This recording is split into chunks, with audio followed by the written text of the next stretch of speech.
Good evening, and welcome to Episode 8, Part 3 of Amazon Studios' disgusting, vile, odoriferous, and absolutely phantasmagorical summer blockbuster ratings hit.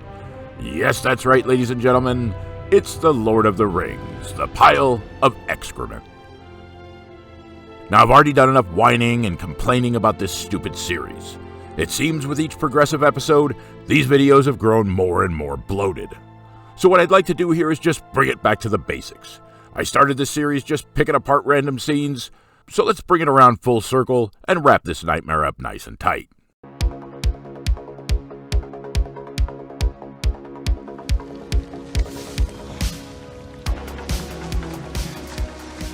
So what is this scene? We got a filthy homeless guy chasing a little girl through the woods to get a big greedy bite of her sweet, sweet red apple. Symbolism, anyone? Subtext, anyone? Could this be a reference to Adam and Eve? Or is it simply a metaphor for what Disney executives are getting up to in their basements over the weekend? Then we're introduced to these three lovely young ladies. This delicate young flower is adept at fire magic. This perfumed pair of panties is adept at throwing knives. And this alluring, glistening, over-soaked sanitary napkin is adept at continually being scared shitless. They've been given the titles The Ascetic, The Dweller, and The Nomad, which is Creative Writing 101 for... All right. Now, it's really important that these characters stand out. And since none of us knows how to write an interesting or intriguing personality, let's just give them cool-sounding names. This is The Ascetic, played by Callie Cope, and she's an attractive woman. At least in this picture, she looks okay. But when she speaks, we're all shocked by these massive rows of teeth. It's like Jaws put on a wig and gown. Ye God, she could grind your cock down to a nub with those chompers. Next up is this... What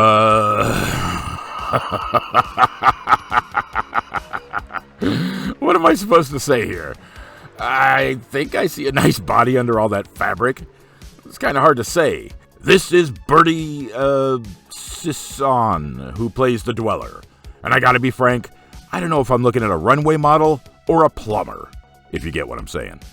Look, let's just say she is a female. Based on what we've seen here, I'd do it. Under one condition.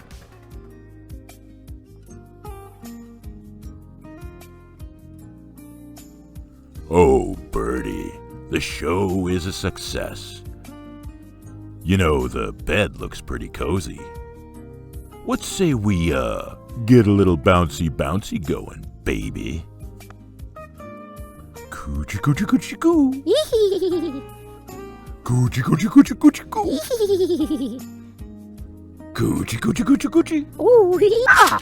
All right, let's go fuck. I mean,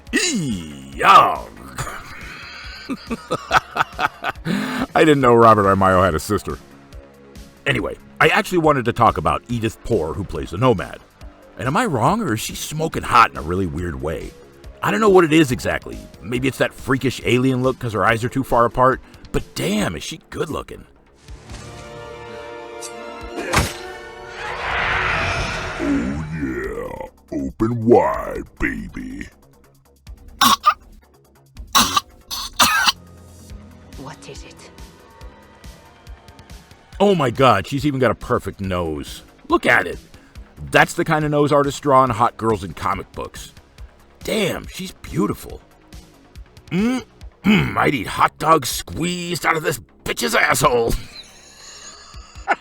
Well, maybe I wouldn't go that far, but I would be nice to her. At first.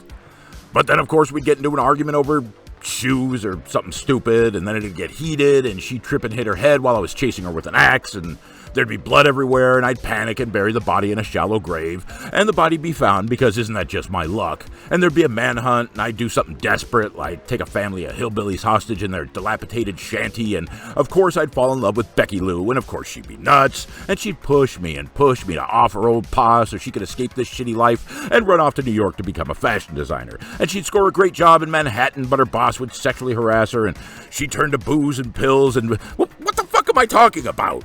And why did I become insignificant in my own weird fantasy? All right, I changed my mind. I don't like Edith anymore. And you, don't just sit there staring at me with your mouth hanging open. Why'd you let me go on like that? I thought you were going to talk about the characters. Characters? You trying to be funny? They don't have characters. Okay. The ascetic. She likes to smack herself in the face, and she refuses to eat cheese. The dweller. She really loves hanging around. And the nomad, well, I can hardly keep up with the bitch. You don't have to be an asshole. Yeah, but that's just part of being a man, isn't it? A man looks at this chick, and his first thought is whether or not those teeth would be painfully grinding up and down his shaft. He weighs the possible beauty over a woman's body with the homeliness of her face. A male would say, Ooh, that gown looks simply delicious on her, and the gold highlights on the helmet really brings out her eyes. Ooh, woohoo, woohoo. Ooh, Patrick, put it in your mouth hole, you bad boy. Ooh, oh. Okay, stop. Meanwhile, a man is going, Yeah, you squat down, baby. Get on your fucking knees. while he's staring at his TV screen, craning his head to the left and right, hoping he might get a better look between her thighs so he can verify her natural hair color. And another thing males don't consider. I noticed none of these three have packs. They appear to carry no provisions, but they traveled far from the east. Of course, it's possible that they have an encampment nearby, but when they finally catch up with Graham Chapman, we see where they're staying. There's a fire, but I don't see a tent. No pots, pans, no pot hanger. Not one single sign that a living creature has ever been here apart from this fire.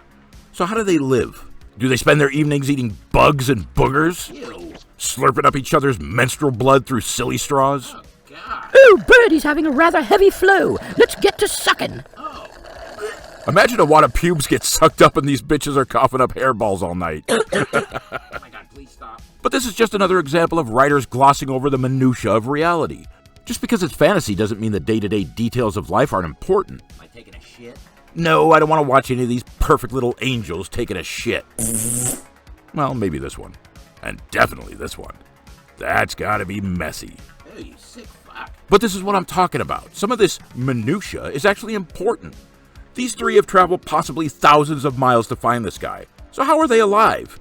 It's fine if they don't need to eat or sleep, but if this is so, put it in the script. A passing line is all we need. I can pretty much guarantee that this bitch is not eating her throwing knives. But how would I know? I don't need every little thing spelled out, but there are details that help to ground even a fantasy story into a world we can believe in. We take things like elves for granted because the idea of elves is so ingrained in fantasy and culture that we don't need a whole lot of background. But the subject of, are these bitches eating each other's turds every night, is a question I'd like answered not just for my own sexual gratification. Okay, I seem to have gotten sidetracked, so let's just move on.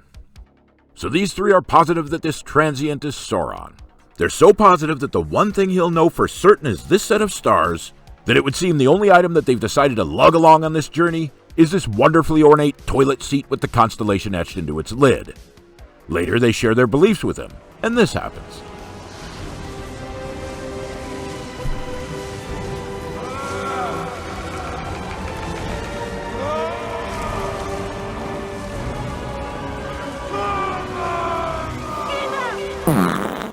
So why are they so freaked out? What exactly were these idiots expecting to happen after pumping him up with that speech? Dude doesn't even know who he is. Were they hoping for a show of restraint? This display is the equivalent of a dog popping an excitement boner. He's such a good boy. Yes, him is. Yes, him is. Yes, him is going to spin those leaves. Yes, him is. Oh, shake those trees, you good boy. These three idiots think this is Sauron. So wouldn't there be an expectation as to how powerful he is? Leave it to a woman to get a guy all excited and then tell him to calm down. That you're not interested in his powers. Ugh, look at this. You see, this is another difference between men and males. A male would look at this and say, Ooh, this is gonna be the newest fashion trend. Forget black fingernails, girls. We're gonna dye all of our fingers black. Woohoo! whereas a man might think that Birdie's the one in charge of wiping asses with her hands after these girls cut some sloppy turds.